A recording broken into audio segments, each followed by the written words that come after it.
네, 이렇게 저의 북토크에 참여를 해주셔서 정말 감사드립니다. 저는 서울에서 살고 있는데 오늘 기차를 타고 왔어요. 강연하려고. 근데 이제 코로나 때문에 서울에서도 하지 못한 그 강연을 천안에 와서 할 수 있게 돼서 제가 더 기쁘게 생각을 합니다. 오늘은 그냥 뭐 강연이라기보다는 그냥 어쨌든 이 책이 제 경험을 많이 녹여서 쓴 거기 때문에 그냥 좀 말랑말랑하게 뭔가 분위기를 전환시킬 수 있도록 그렇게 부드러운 분위기에서 시작을 해보고 싶었습니다.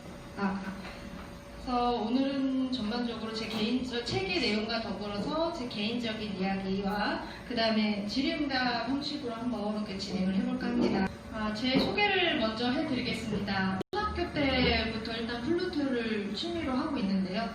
2018년도에 우리나라 처음으로 아마추어 협연 콩쿠르이 있었습니다. 그래서 플루트 부문에서 1위를 해서 2018년도 관악구가 있어요. 문화예술회관에서 오케스트라와 협연을 했습니다.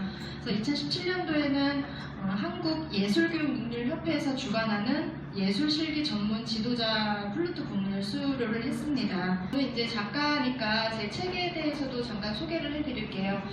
오늘 소개해드릴 늦었지만 인생 고민 좀 하겠습니다 라는 책은 제 이제 개인 저서 중에서 두 번째 책입니다.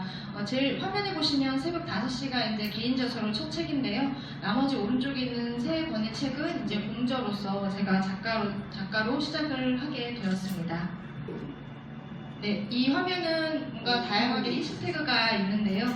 이것은 제가 20대를 지나서 30대를 살면서 그동안의 고민이자 방향을 나타내주는 단어라고 할 수 있겠습니다. 학창 시절에 하지도 않았던 고민을 왜 이제 와서 고민을 하고 있나, 저도 이제 평범하게 생각해보니까 이제 뭐 30대가 돼서 이제 더 인생을 조금 더 잘 살아야 되겠다라는 생각을 갖고 있다 보니까 자꾸 뭔가 고민을 하게 되더라고요. 그래서 아마 저런 단어로서 저를 또 하나를 표현할 수 있는 게 아닌가라는 생각을 해봤습니다.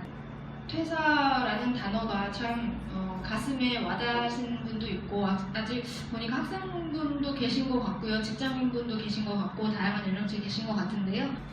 이렇게 표현을 하고 싶습니다. 퇴사라는 것은 하나의 길이 닫히고 또 하나의 길이 열렸다. 퇴사를 함으로써 제가 직장 생활을 했었을 때 길이 닫혔죠. 하지만 퇴사를 함으로써 그 다음에 뭔가 또 다른 것을 제가 시작을 할 수 있게 되었습니다. 그래서 이렇게 표현을 해봤고요. 제가 이 책을 쓴 가장 큰 계기도 결국은 퇴사였습니다. 숫자가 무엇을 표현을 하느냐 좀 궁금해하실 수도 있을 것 같아요. 그래서 가장 최근 직장에서 제가 2012년도 8월부터 2019년도 4월까지 그 기간을 제가 한번 계산을 해보니까 총 2,432일이라는 시간이 나오더라고요. 근데 그 시간 동안에 참 제 마음이 시커매졌다고 표현을 해볼 수도 있겠습니다. 왜냐면 퇴사의 가장 큰 원인이 어떤 조직의 너무 잦은 조직 개편에 따른 업무 부정응이었어요. 매년마다 업무가 전 직원 업무가 다 바뀐 거예요. 그러다 보니까 내가 기존에 하고 있던 업무를 누구한테 알려줘야 되는데 그 사람도 또 다른 누군가에 또 업무를 알려줘야 되는 거예요. 서로 바꿔주고 이거를 매년마다 한 3년, 4년 동안 하다 보니까 너무 지치고, 그리고 무엇보다도 회사를 가면 아침부터 직원들이 한숨을 쉬면서 시작을 하니까 그게 마음이 안 좋더라고요. 제 남은 아직 회사 생활을 할 그런 기간이 몇십 년 남아있는데 이렇게 한숨 쉬면서 하루를 보내야 되나, 이런 생각이 너무 참 갑갑한 마음이 들었습니다. 이렇게 정말 하루도 견디기는 힘들겠다라는 생각이 정말 이 목구멍까지 차오르면서 이건 안 되겠다라는 생각을 했습니다. 그래서 어느 날 하루 연차를 쓰고 정말 하루 종일 뭐 집안일이나 뭐 다른 거 하지 않고 오로지 저를 위해서 시간을 가져봤습니다. 나 진짜 이거 어떻게 해야 되나, 내면의 소리를 들어야겠구나 라는 생각을 했습니다. 그래서 제 시선이 바깥으로 향하는 게 아니고 이제 제 안으로 향하게 되었습니다. 왜냐면 이제 저부터 살고 봐야 되니까요. 가장 절실하게 고민했던 것이 바로 이것이었습니다. 이 그림은 제가 이제 인스타랑 블로그 통해서도 많이 이제 관심을 주셨던 그림인데요. 잘하는 것과 좋아하는 것과 하고 싶은 것의 교집합을 찾아서 제가 인생을 그 일을 하면서 살아가야 되겠구나 라는 생각을 했습니다. 잘하는 것은 끈기 있게 오래 유지를 하는 거라고 생각을 합니다. 뭐 잘하든 못하든 그래도 뭐 금방 포기하지 않고 이왕 시작했으니까 또 끝까지 한번 해보자 라는 이런 생각을 갖고 있고요. 좋아하는 것은 악기 연주를 하는 것을 좋아해요. 비록 전공은 하지 않았지만 아마추어로도 음악을 좋아하면 그거야말로 프로가 될 수 있다는 어떤 음악 전공하신 분이 그 얘기를 하시더라고요. 그래서 참 그 말이 얘기 와닿습니다.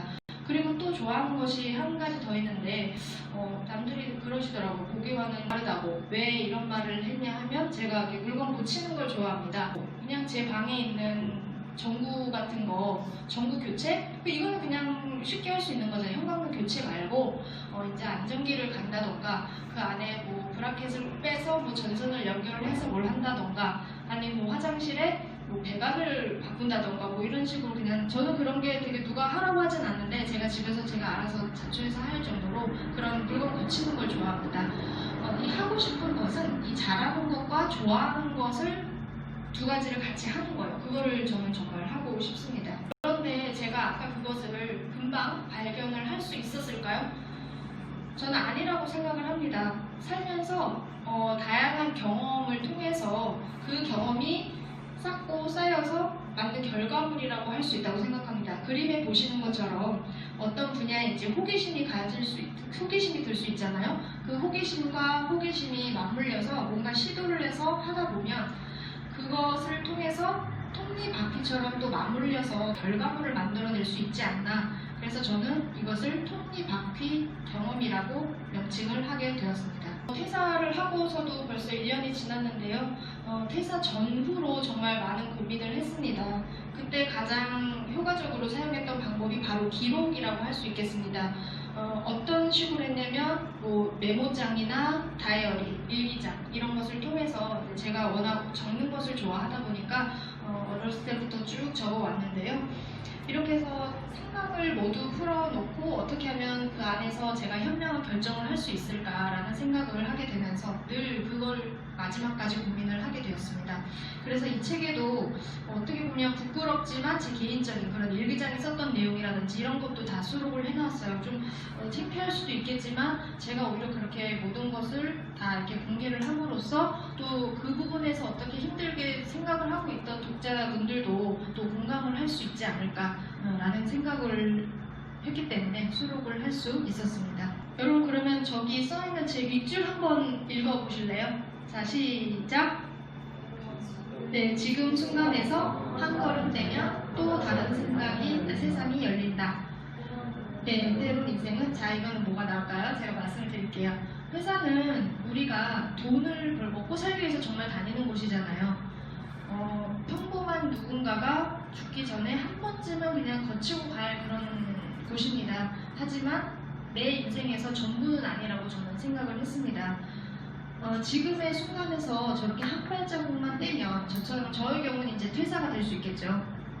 한 걸음 떼면 또 다른 세상을 살 수 있는데 또 잡고 있으려니 잡는 것도 힘들고 놓으려니 놓는 것도 힘들고 왜 이렇게 힘들어 했을까요? 라는 생각을 했습니다. 그만큼 우리가 살면서 한 발자국 옮기는 것이 정말 힘들구나라는 생각을 했습니다.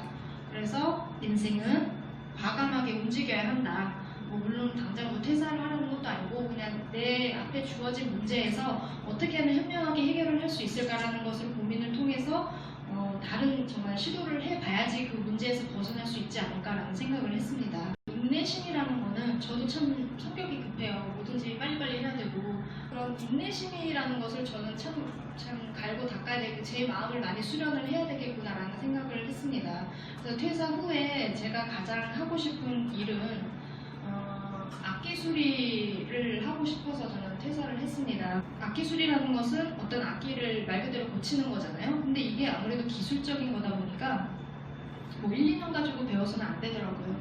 길게는 10년, 그래도 조금 할만하다 그러면 한 5, 6년 정도 해야 되는 거라서 그러면 그 전까지 제가 기술을 배워서 배우기까지 분명히 저는 이제 먹고 살아야 되는데 생활비는 어떻게 할 것이며 그 기간을 어떻게 다 기다릴 것인가 이런 생각이 너무 많이 들었고 어쨌든 그런 거를 다 감안해서라도 저는 퇴사를 했고 악기 수리라는 것을 제 적성에 맞는 것으로 제 이제 앞으로 이루어야 될 꿈으로서 찾았고 그래서 그런 악기 수리를 통해서 시간 장소에 구애받지 않고 제가 나이 들어서도 그런 악기 수리를 통해서 벌어먹고 살고 싶어서 저는 그렇게 앞으로 살아야 되겠다라는 생각을 잡았습니다. 그 길을 걸어가기 위해서 나는 얼마나 참아내야 하는가, 그런 인고의 시간, 인내심을 가져야 하겠다라는 생각을 했고, 사실 그것이 가장 좀 필요한 시기입니다.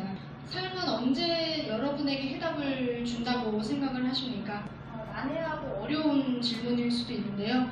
여기서 저는 포인트를 줘야 되는 부분이 해답이라는 단어입니다. 정답이 아니고 해답이라는 거죠. 사람은 이제 어쨌든 각자 인생에 다 주어진 방향이 있고 또 시도해야 될 방향이 따로 있는데, 누군가 뭐 나 대신 살 수도 없고 누군가 너 이렇게 살아라 라는 걸로 뭔가 정답을 줄 수가 없어요. 그렇기 때문에 나만의 인생을 위해서 해답을 찾으면서 묵묵히 걸어가고 그렇게 사는 삶이 필요하지 않나 저는 생각을 했습니다. 아까 말씀드린 그런 해답은 내가 하고자 하는 그런 일을 일단 시작하고 도전하는 용기가 필요하다고 생각합니다. 저도 완벽을 추구하는 성격인데요. 그러다 보니까 저 스스로도 좀 지칠 때가 있어요. 주변에서 왜 뭐 그렇게까지 안 해도 되는데 그렇게 하냐라는 생각을 할 수도 있지만, 그냥 저는 이왕이면 잘하고 싶고 이왕이면 제가 원하는 대로 꼼꼼하게 완벽하게 하고 싶어서 좀 힘들 때도 있지만, 그래도 그만큼 노력했던 만큼 또 좋은 결과를 얻은 경우도 많았습니다. 완벽한 때와 완벽한 행동이 없다는 것은 이제 최근 들어서 잘 깨달았는데요. 저는 문득 이 생각을 했어요. 여러분도 한번 상상을 해보세요. 인생이라는 것은 새하얀 도화지에 한 번에 확 예쁘게 그려서 멋지게 나올 수 있는 그림이 아니고, 뭔가 내 마음에 지금 현재 들지 않더라도 계속 뭔가 더 색깔을 칠하고 더 칠하고 하다 보면 나도 모르게 꽤 괜찮은 그림이 나온다 라는 것을 느낄 수 있을 겁니다. 저도 그 생각이 가장 정말 가슴에 와닿고, 제가 생각했는데 제 가슴에 와닿더라고요. 이상하게 너무 좋았어요. 그거를 여러분께 꼭 말씀을 드리고 싶었습니다. 매 순간 살아있음을 느끼려면 어떻게 해야 되냐, 요새는 뭐 명상이라던가 현재 뭐 초점을 두고 살아라 라는 부류의 이제 자기개발이나 명상 이런 책들이 많더라고요. 보니까 그만큼 이제 내 안에 뭔가 자기한테 솔직해져야 되지 않나 라는 그런 생각을 가졌습니다. 이렇게 하려면 저는 우선 열정적으로 살아야 된다고 생각해요. 열정이라는 단어는 제가 가장 좋아하는 단어인데요. 제 이전 책이 새벽 5시예요. 새벽 5시에 일어나서 직장 생활을 하면서 운동, 새벽 수영도 하고 아니면 뭐 영어 공부도 하고 다양하게 하면서 저는 출근을 항상 이렇게 일찍 했고요. 그렇게 하다 보니까 뭔가 사람이 활력이 생기면서 열정이 생기더라고요. 열정이 있어야 그만큼 의욕이 생기고, 의욕이 있어야 몰입을 할 수 있게 되죠. 그러니까 내가 뭔가 몰입을 하면서 할 수 있다 보면 나도 모르게 나 이거 참 좋구나, 행복하구나 라는 것을 생각할 수 있게 됩니다. 매 순간 살아있음을 느껴야 한다라고 꼭 말씀을 드리고 싶습니다. 오늘 끝나고 또 책 구매하시고 사인도 받아가시고 하시면 좋을 것 같아요. 제 책을 한번 꼭 읽어보시고, 여러분들이 물론 지금 연령대가 다 다양하시겠지만 여러분들의 그런 인생을 다시 한번 재정비해보는 시간을 가지시면 좋겠습니다. 드리고 싶은 말씀은 이 과정에서 고민과 방황은 필수 조건이라고 말씀을 드리고 싶어요. 여러분과 함께 또한 제가 겪었던 그런 생각이나 경험, 행동 이런 것들을 여러분께 도움을 드리고자 해서 이렇게 쓰게 된 것입니다. 그래서 생각을 가볍게 훑지 마시고, 가볍게 훑는다는 거는 그냥 수면 위에 보면 수면이 이렇게 찰랑찰랑 하잖아요. 그래서 그렇게 그냥 한 번에 쓱 하고 스쳐가는 그런 생각 말고요. 내면을 정말 진지하게 깊이 내려가봄으로써 여러분들이 정말 무엇을 원하고 어떻게 살고 싶은가, 어떻게 하면 좀 더 행복을 느낄 수 있는가, 그것을 느끼기 위해서 시간을 가지고 해답을 찾으시면 좋겠습니다. 이번에 나온 책이 사이즈가 작아요. 들고 다니면서 읽기도 참 좋아요. 마음에 참 듭니다. 제 책이어서 그게 아니고 그냥 책이 다른 책에 비해서 사이즈가 작죠. 요새는 또 자기개발 쪽은 이렇게 많이 작아지는 추세라고 하는데 저도 이 책이 나오고 여러 번 다시 한번 읽었습니다. 여러분도 꼭 한번 읽어보시고요. 제 책의 키포인트는 고민과 시도라고 할 수 있겠습니다. 미래를 위해서 저도 지금 고민 중입니다. 지금 완성 단계에 있어서 이렇게 말씀드린 게 아니라요. 저도 이제 앞으로 이제 퇴사도 했고 하니까 어떻게 이제 벌어먹고 살아야 되나라는 것을 고민하면서 방향을 찾아야 되고 지금도 그렇게 하고 있고 그리고 조금씩 그렇게 실현하는 중이라고 여러분들께 말씀을 드리고 싶습니다. 그림은 뭔가라고 생각을 하실 수 있는데 지금 플루트예요. 플루트에 보면 키를 다 빼서 분해를 해서 이렇게 뒤집어 놓은 사진입니다. 간략하게만 말씀드리면 기본적으로 이제 악기를 연주는 할 수 있어야 되잖아요. 수리를 하려면 어디 뭐가 소리가 안 나고 이런 거 고치려면 이제 악기를 뭐 드라이브를 통해서 다 분해를 하고 거기 안에 들어있는 뭐 종이라든지 뭐 스트링이나 여러 가지 구조가 있는데 이제 그런 거를 다 고치고 다시 이제 조립해서 완벽한 소리가 나는지 이렇게 확인하는 그런 작업입니다. 제가 또 고민에 부딪혔던 이유가 뭐냐면 저걸 그렇게 하고 싶어서 회사 다니면서도 3년 전부터 계속 알아봤거든요. 근데 우리나라에 저거를 알려주는 데가 없더라고요. 대체로 악기라는 거는 수리 전당이 있잖아요. 그 근처에 악기 수리점이 많아요. 거기에서 일하시는 사장님이 거의 다 이제 외국에서 수련을 받고 오신 분이에요. 그러니까 우리나라에서 수련을 받고 와서 제자를 키우면 좋은데 제자를 또 양성을 안 하시더라고요. 제 돈을 줘서 알려달라고 하는데도 안 한다고 하더라고요. 그래서 저는 어떻게 해야 되나, 미국에 그 악기 수리하는 분들이 많아요. 미국 같은 경우나 뭐 유럽이나 일본, 특히 커리큘럼이 잘 돼 있고 학교 과정도 잘 돼 있는데, 그래서 그리고 어쨌든 이런 거를 하기 위해서 저도 지금 고군분투 중이고 또 미국에 이제 연수를 받으려고 준비를 해놨다가 이제 코로나 때문에 지금 못 가고 지금 그러고 있는 중입니다. 그래서 만약에 나중에 여러분들 또는 아니면 여러분들 주변의 지인 누군가가 이렇게 악기 관련해서 하시면 나중에 몇 년 지난 후에도 제가 좀 배워서 어느 정도 하고 있지 않을까, 협업으로 하고 있지 않을까